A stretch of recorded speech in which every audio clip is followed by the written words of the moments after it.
Doctor Who is the longest running science fiction show of all time, and will be celebrating its 55th year in 2018. If there's one constant about the entire show, it's change. Charting its origins all the way back to 1963, the show has seen an ever-rotating cast of actors fill the role of the Doctor, its creatures and alien worlds become expanded upon, and a whole host of companion characters hopping into the TARDIS to boot.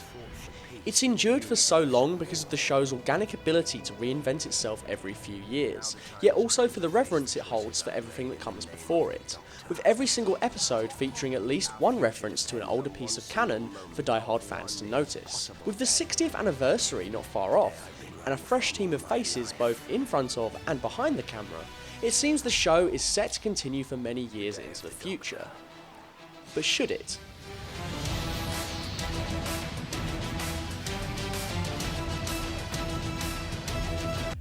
Have you ever heard of infinite monkey theorem? It's the idea that given an infinite amount of time, a monkey, randomly bashing at keys on a typewriter, would in fact be able to write out the complete works of Shakespeare. Despite the monkey not being intelligent enough to write or understand Shakespeare, the theory posits that it would be possible because of the infinite amount of time for the possibility to occur. No matter how minuscule, given the time, it is surely probable. So what does this have to do with why Doctor Who should end? Very little, actually, but it's fun to think about, isn't it? Could you imagine looking at that monkey bashing away on his keyboard and stumbling upon some of the greatest literary works of all time? Imagine a chimp shitting it all out, having done something more successful than you've ever done in your entire fucking life.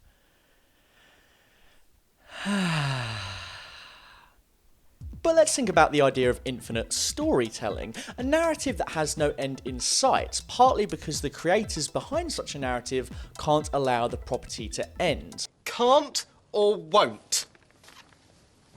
You pick. It's the same result. Because Doctor Who is one such property, it survived a complete cancellation, multiple showrunners, multiple leads, you name it, really. The one thing synonymous with Doctor Who is change, and this has meant it's been able to continue on indefinitely. But, paradoxically, it means that despite the constant change, the fact that this narrative has no logical closure point means we are destined to see the same beats over and over again. To break this down, let's look at another universe that has a similar problem, the 616 Marvel comic book continuity. The biggest issue people have with mainstream comic books is death, or more accurately, its lack thereof. The biggest characters in comic book history have all perished at least once, and sooner or later have lived to tell the tale. Even characters that serve no purpose in returning, in any capacity, end up rearing their unearned heads, like Uncle Ben. Why on earth did anyone think bringing back Uncle Ben was a good idea? But then again, looking at it on a broader scale, it's not hard to see why this kind of thing happens.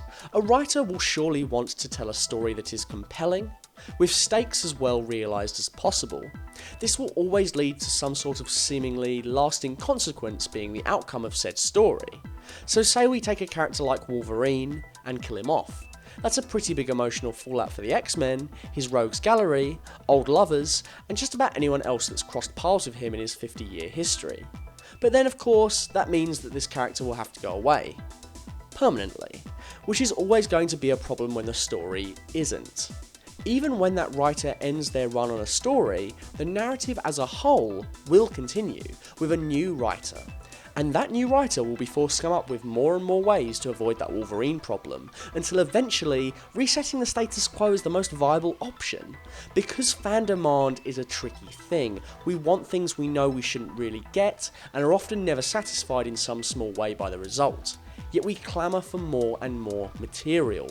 Doctor Who, from 1963 to the time of this video, has soldiered on exactly like any comic book publication.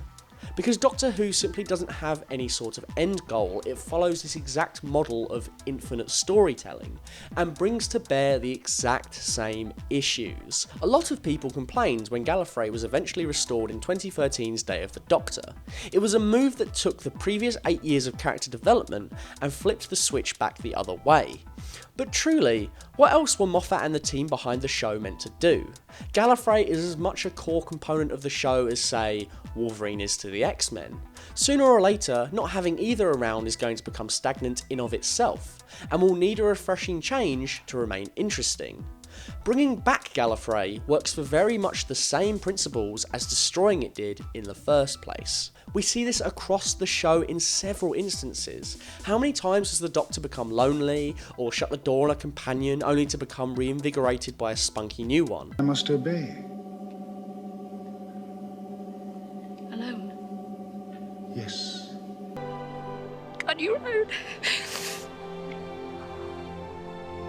In a previous essay, I spoke about why the Doctor's relationship to the Daleks had become a problem. Even if I do think the Doctor's current apathy towards the Daleks is inferior to his Davies-era relationship with them, I can't deny that sooner or later, a change-up was going to have to occur. Even if in this particular case, it wasn't earned. You might recall in the last season finale, the Master ended up killing himself. This came about when the Sim Master refused to watch Michelle Gomez's Missy leave to stand with the Doctor, after she had already forced him to regenerate. Missy's arc over the season questioned whether or not the Master could ever put aside her differences with the Doctor and become truly good. And so this scene serves as a potentially final end for the character. Now, whether or not you liked the idea or execution of this scene, I think it's reasonable to accept that this is an ending for the Master. If this was the final episode of Doctor Who, this would be a suitable send-off. Yet, it isn't the end, of course, and so, as has happened time and time again, the Master will return, forget everything she's learned, and fight the Doctor again. So nothing that transpired will end up really mattering here. The show must quite literally go on. Soap operas like EastEnders or Coronation Street can theoretically deliver a more satisfying resolution as a whole than Doctor Who.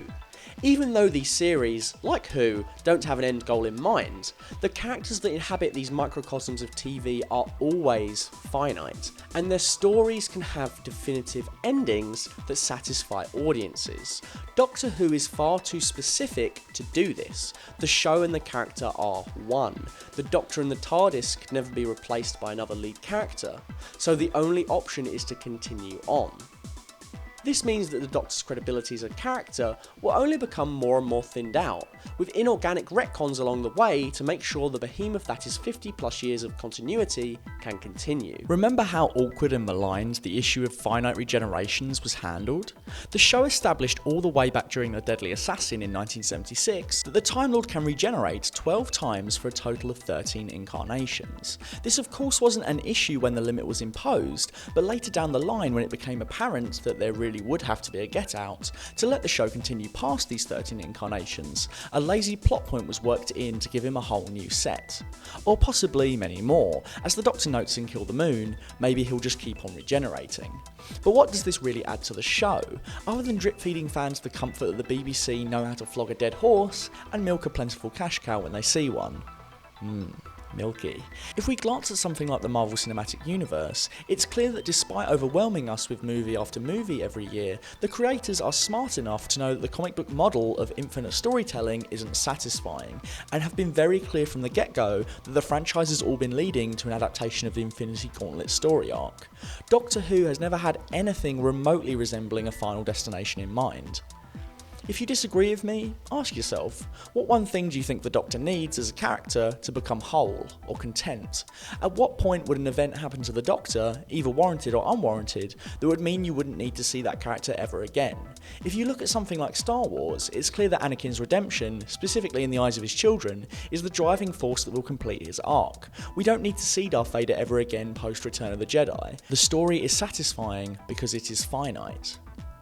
Maybe it wouldn't have been the right decision, but did anyone behind the show ever indulge for a second that the character could embrace the lore set out before them and die with their 13th and definitively final incarnation? With an ending in sight, the show could gain so much more focus. It could move beyond retconning events and raise the stakes by giving us consequences that are permanent. But of course, that would mean ending Doctor Who. But is that such a bad thing?